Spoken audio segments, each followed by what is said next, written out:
Question 7। This question is most important for 16 marks. ये question आपको 16 marks में आ सकता है। Describe chi-square test for independence of attributes starting clearly the condition of its validity. Let A and B be two attributes whose independent is to be checked. Suppose that the attributes A is divided to R classes, means कि A1 A2 AR and B divides to S classes, मतलब कि B1 B2 BS. The various cell frequency can be expanded in the form of the table shown below. This table is most important, जिसको आपने हमेशा याद रखना है। ये हमारे होते हैं बी, ये ए कितने तक था ए आर बी एस, ये हमारा होता है टोटल। तो इसको टेबल को कैसे बनाना है, A1 B1, A1 B2, A1 BJ, A1 BS। Similarly ये लास्ट वाला AR B1, AR B2, AR BJ, AR BS। तो ये बन गया B1 B2 BJ BS, ये बन गया A1 A2 AI AR, और लास्ट को हम बोलेंगे N, जिसका टोटल हमेशा सेम आएगा। यहां से भी प्लस करके और यहां से प्लस करके आपका सेम आना चाहिए। अगर आपका सेम नहीं आता है, इसका मतलब आपका जो टेबल है वो रॉन्ग है। इसको हम बोलते हैं contingency table, contingency table. Such a table is called contingency table. Here AI BJ represent the number of person pausing the attributes AI BJ. AI का मतलब क्या है, represent the number of persons poising the attributes AI, and BJ का मतलब क्या है, attributes BJ represent the number of person poising attribute BJ. BJ A I कहाँ पे है, 1 2 3 अप टू आर। जे की वैल्यू क्या थी, 1 2 3 अप टू एस। सो हमारा क्या बन गया, summation I is equal to 1 to R A I, summation J is equal to 1 to S BJ. किसके इक्वल है, एन के। Is the total number of observation, जो हमारी ये है, किसके साथ डिनोट करते हैं हम, एन के साथ। नेक्स्ट हमारी इंपॉर्टेंट लाइंस है।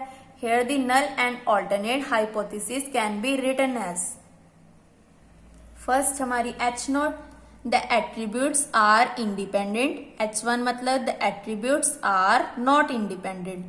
Under the null hypothesis H note, the expected frequency can be calculated as, calculated कैसे कर सकते हैं हम, P AI is equal to AI upon N। I कहाँ से वेरी कर रहा है, 1 2 3 up to R। Similarly P BJ, BJ कैसे होता है, बीजे अपॉन एन। ये सभी आपको जब हम क्वेश्चंस करेंगे तब आपको नीड पड़ेगी, जरूरत पड़ेगी। जे 1 2 3 अप टू एस, इसे दे दी इक्वेशन 1। नेक्स्ट है हमारा P A I BJ, P A I P BJ, क्योंकि ये हमारी क्या है, इंडिपेंडेंट है। Under H naught A I and B I are independent, क्योंकि हमने इंडिपेंडेंट का फॉर्मूला किया है स्मॉल क्लासेस में, P A B is equal to P B. तो यहाँ पे वैल्यूज पुट कर दी। सो हमारा क्या आ गया, ये हमारा फॉर्मूला बन गया, A I upon N B J upon N. I vary कर रहा है आर तक और एस वेरी कर रहा है एस तक। सो नाउ इसे दे दी equation number 2। E A I B J is equal to N P A I B J. ये इसकी वैल्यू पुट कर दी यूजिंग 2। नाउ एन के साथ N finish, A I B J upon N. ये क्या है, हमारी आयथ रो, और ये हमारी जेथ कॉलम टोटल, क्योंकि हमने पीछे किया था ना, ये आयत का टोटल है और ये हमारा जेयत का टोटल है। इन सभी का टोटल किसके इक्वल होना चाहिए, एन के। ये इसको हम बोलते हैं रो और इसे हम बोलते हैं कॉलम, जैसे हमने स्मॉल क्लासेस में कंप्यूटर में करते थे। Under H naught the test statistics. तो इसका फॉर्मूला क्या होता है, chi square is equal to summation I is equal to 1 to r summation j is equal to 1 to s A I B J minus expected of E of A I B J upon का whole square upon E A I B J. इसे दे दी equation number 4। follows chi-square distribution with r-1 s-1 degree of freedom. The calculated value of chi-square statistics is the compared with the tabulated value. तो इसका degree of freedom का formula क्या है, r-1 multiply s-1, जिसको आपने हमेशा याद रखना है। काई स्क्वायर का क्या था, n-1, जिसके हमने प्रीवियस न्यूमेरिकल क्वेश्चन किए थे प्रीवियस वीडियो में। अगर आपने वो वीडियोस नहीं देखी हैं तो डिस्क्रिप्शन में उसका लिंक दे रखा है, आप वहां से देख सकते हैं। At some level of significance if the calculated value of chi-square statistics is less than tabulated value, तो नल हाइपोथेसिस क्या होगा, हमारा एक्सेप्ट होगा, क्योंकि जो हमारी कैलकुलेटेड वैल्यू क्या है, छोटी है। अगर बड़ी होगी तो क्या हो जाएगा, रिजेक्ट हो जाएगा। अदरवाइज रिजेक्ट, अदरवाइज मतलब अगर हमारा ग्रेटर हो गया तो हमारी जो कैलकुलेटेड वैल्यू ग्रेटर होगी टेबुलेटेड वैल्यू से, तो हमारी नल हाइपोथेसिस जो एच नॉट है वो क्या हो जाएगी, रिजेक्ट हो जाएगी। नेक्स्ट है हमारा calculation of chi-square variance for 2 cross 2 contingency table, जो आपको 2 मार्क्स में आ सकता है। Consider a 2 cross 2 contingency table. इसको आपने लर्न कैसे करना है, ए बी सी डी, पहले ऊपर वाला plus A plus B C plus G, नीचे कैसे करोगे, A plus C B plus G, और एन क्या आ जाएगा, A plus B plus C plus D. ये टेबल आपको 2 मार्क्स में आ सकता है। Now, where A, B, C are cell frequency under the null hypothesis of independent of attributes. To calculate the expected value cell frequency, the table can be compared as above. जो इसका table है हम जो पीछे वाला table था उसके साथ कर सकते हैं या ये टेबल के साथ कर सकते हैं।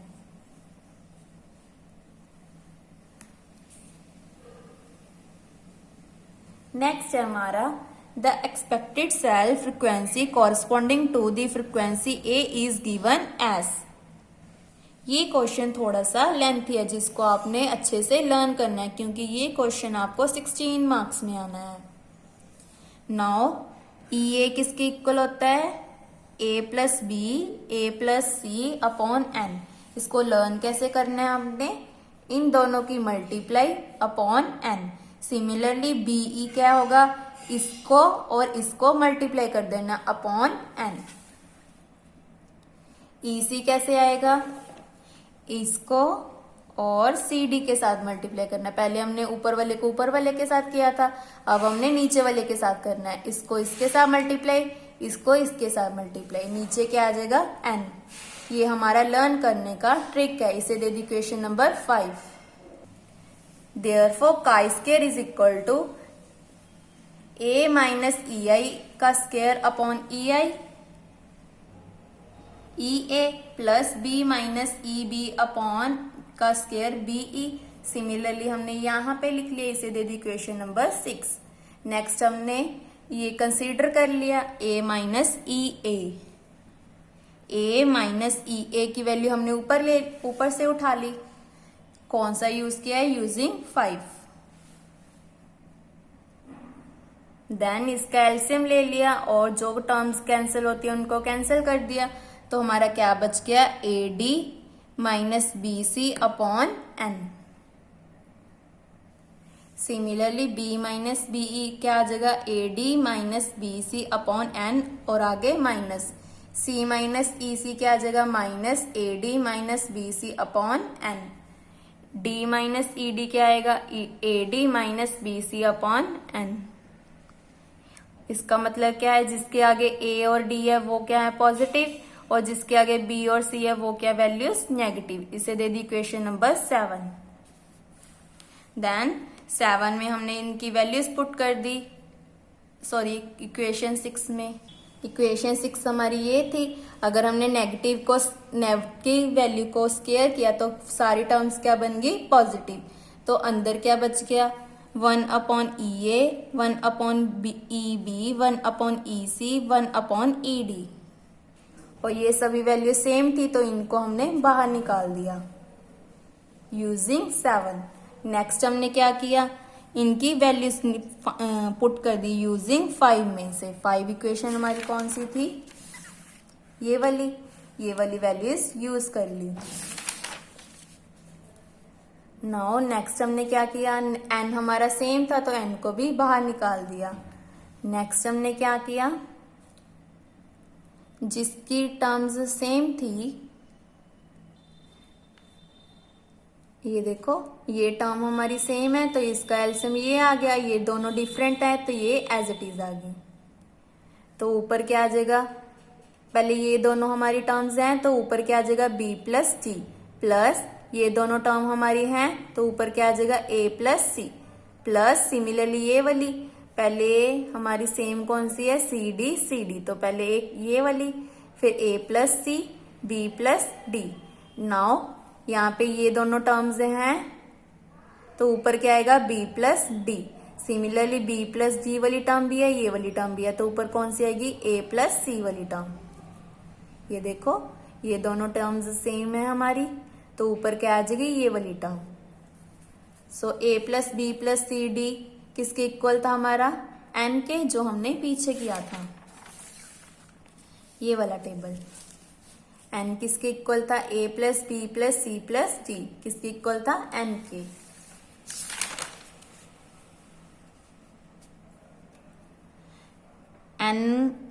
n तो हमने क्या किया बाहर निकाल दिया और नीचे वाले n ऊपर वाले n के साथ फिनिश हो गया।